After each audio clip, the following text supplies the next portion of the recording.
حیات الصحابہ، ٹاپک ہجرت پر بیعت ہونا۔ اعلیٰ بن منیہ رضی اللہ عنہ کہتے ہیں کہ میں فتح مکہ کے اگلے دن حضور صلی اللہ علیہ وسلم کی خدمت میں حاضر ہوا اور میں نے عرض کیا، یا رسول اللہ، میرے والد کو ہجرت پر بیعت فرما لیں۔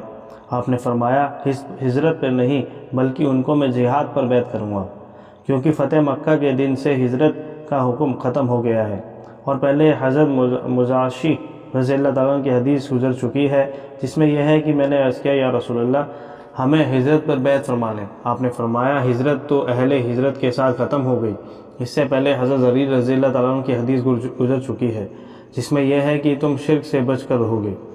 بہقی میں حضرت زریر رضی اللہ عنہ کی روایت میں یہ ہے کہ تم مومنوں کی خیرخواہی کرو گے اور مشرکوں کو چھوڑ دو گے۔ حضرت حارث بن زیاد سعیدی رضی اللہ عنہ کہتے ہیں کہ میں جنگ خندق کے دن حضور صلی اللہ علیہ وسلم کی خدمت میں حاضر ہوا، آپ لوگوں کو ہجرت پر بیعت فرما رہے تھے۔ میں یہ سمجھا کہ سب لوگوں کو، مدینے والوں کو بھی اور باہر والوں کو بھی اس بیعت کے لیے بلایا جا رہا ہے۔ میں نے عرض کیا، یا رسول اللہ صلی اللہ علیہ وسلم، اسے ہجرت پر بیعت فرما لیں۔ آپ نے فرمایا، یہ کون ہے؟ میں نے کہا، یہ میرے چچا زاد بھائی حوت بن یزید یا یزید بن حوت ہے۔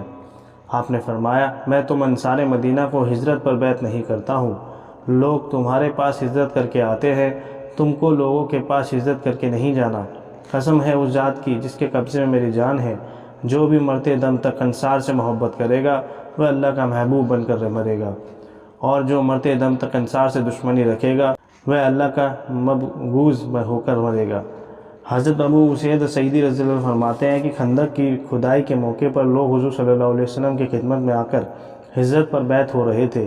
جب آپ بیعت سے فارغ ہو گئے تو آپ نے فرمایا، اے جماعت انصار، تم ہجرت پر بیعت نہ ہو، کیونکہ لوگ ہجرت کر کے تمہارے پاس آتے ہیں، جو انصار سے محبت کرتے ہوئے مرے گا وہ اللہ کا محبوب بن کر اللہ کے سامنے حاضر ہوگا، اور جو انصار سے دشمنی رکھے گا وہ اللہ کا مبغوض بن کر اللہ کے سامنے حاضر ہوگا۔